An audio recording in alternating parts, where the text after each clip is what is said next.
हरे कृष्णा। राधे राधे। नमस्कार मेरे प्यारे दर्शकों। आसान पूजा के YouTube परिवार में हम आपका हार्दिक स्वागत करते हैं। तो दोस्तों, आज का टॉपिक है पितृपक्ष। जी हाँ दर्शकों, आज से यानी 2 सितंबर 2020 से लेकर 17 सितंबर तक पितृपक्ष पड़ रहा है। पितृपक्ष का पूरा मामला क्या है तर्पण विधि, क्या है पूजा विधि, इसके बारे में आज की इस वीडियो में जानेंगे। वीडियो शुरू करने से पहले अगर आप हमारे चैनल पे नए हैं तो चैनल को सब्सक्राइब कीजिए और बेल आइकन पे क्लिक कर दीजिए ताकि हमारी वीडियोस की सबसे पहले नोटिफिकेशन मिले आपको। तो चलिए वीडियो को शुरू करते हैं। तो सबसे पहले हम ये बात करते हैं कि पितृ कौन होते हैं और पितृपक्ष क्या होता है।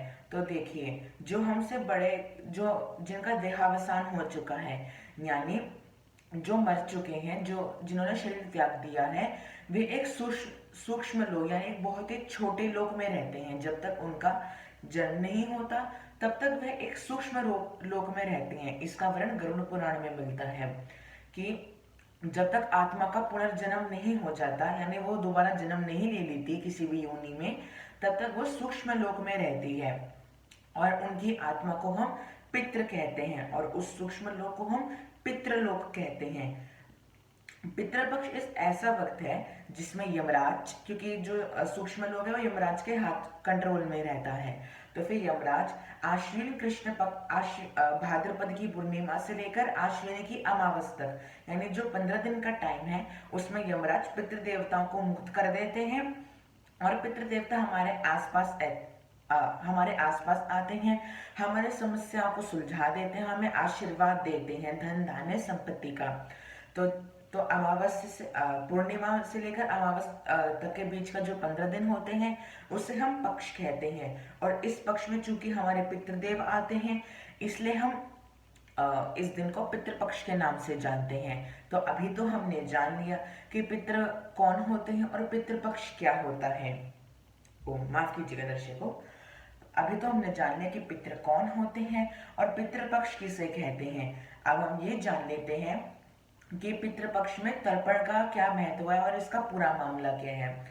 देखिए, जो हमारे पितृ होते हैं उन्हें फिजिकल रूप से यानी छू नहीं सकते, देख नहीं सकते, तो अतः हम उनको भोजन भी नहीं दे सकते फिजिकली।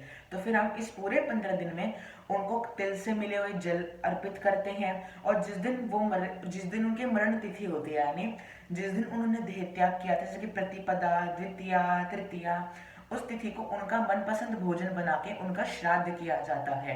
यानी अगर आपके दादाजी इस दुनिया में नहीं है और वो तृतीय तिथि को मरे हैं, तो फिर तृतीय तिथि के दिन अगर उनको हलवा पूरी पसंद है तो हलवा पूरी बनेगी, खीर पसंद है तो खीर बनेगी। तो फिर इसी तरह से हमें उनका तर्पण करना चाहिए। केवल जिस दिन उनके मरणासन की तिथि होती है, यानी जिस दिन उन्होंने इस पृथ्वी का अपने शरीर का त्याग किया था, या उस दिन को छोड़ के बाकी और जितने भी 14-15 दिन पड़ेंगे उसमें आपको उनको डेली जल अर्पण करना चाहिए। और जल की विधि क्या है कि आपको कुपत वेला में, गरुड़ पुराण में, जो 11 बजे, सुबह के 11 बजे से लेकर दोपहर का 1 बजे का जो समय है उसे हमारे वेद पुराणों में दोपहर का समय या फिर कुपत वेला कहा है। तो उस कुपत वेला में आपको अपने हाथों में कुशा ले लेनी है। कुशा नहीं है तो फिर कोई बात नहीं, आपको अपने हाथों में दुर्वा ले लेनी है। दुर्वा भी नहीं है तो फिर अपनी उंगली को ऐसे टच करके आपको ध्यान करना चाहिए कि हमारे हाथों में कुशा दुर्वा की अंगूठी है। अगर हो सके तो आप सुई की अंगूठी भी इस कार्य में पहन सकते हैं। तो फिर आपने अंगूठी पहन ली, फिर उसके बाद आपको तांबे का लोटा लेना है। तांबे का नहीं है तो आप स्टील का भी ले सकते हैं, उसमें कोई आपत्ति की बात नहीं है। तो फिर आपको एक लोटा ले लेना है, उसमें जल भरना है, तिल भरना है, गंगा जल नहीं भरना है, केवल आपको तिल भरने हैं। उसमें एक चुटकी तिल डाल दीजिए, अगर कुशा या दुर्वा है तो वो भी डाल दीजिए।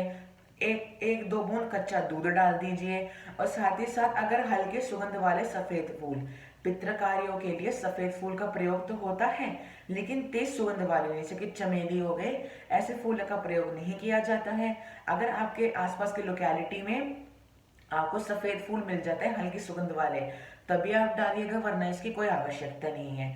कुपत वेला में इस जल को आपको लेना है, यानी सुबह के 11 बजे से लेकर दोपहर के 1 बजे के बीच को कुपत वेला कहते हैं, यानी दोपहर के समय में। तो फिर उस समय आपको अच्छे से नहा धो लेना है और दक्षिण दिशा यानी साउथ फेसिंग होके अपने पितृ देवताओं को जल अर्पित करना है।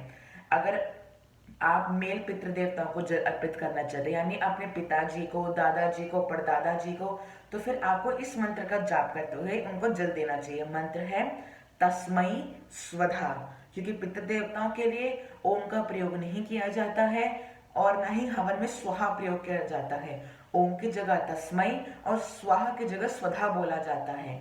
इसलिए आपको पितृ देवताओं के लिए तस्मई स्वधा मंत्र का जाप करते हुए आपको जल अर्पित कर देना चाहिए। अगर आप अपनी माता जी को, दादी जी को या परदादी जी को अर्घ देना चाहते हैं तो फिर आपको तस्सई स्वधा का मंत्र उच्चारण करते हुए आपको उन्हें जल देना चाहिए। जल कैसे देंगे? क्योंकि दोपहर के समय सूरज चढ़ा रहता है, इसलिए आपको अपनी बैल्कनी में चला जाना है, दूध ले लेना है। अगर आपकी बैल्कनी अच्छी खासी बड़ी है फिर तो कोई टेंशन की बात नहीं, वरना एक बर्तन ले लीजिए और उसे अपने पास ही रख लीजिए। फिर ऐसे आपको पितृ देवताओं को अर्घ दे देना चाहिए।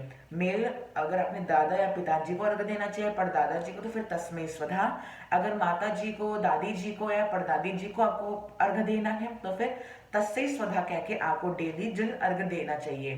तो ये तो हो गया कि हमको अर्घ कैसे देना चाहिए। अब हम बात करते हैं कि श्राद्ध कौन कौन कर सकता है। देखिए, श्राद्ध का सबसे बड़ा अधिकार वैसे पुत्र को होता है।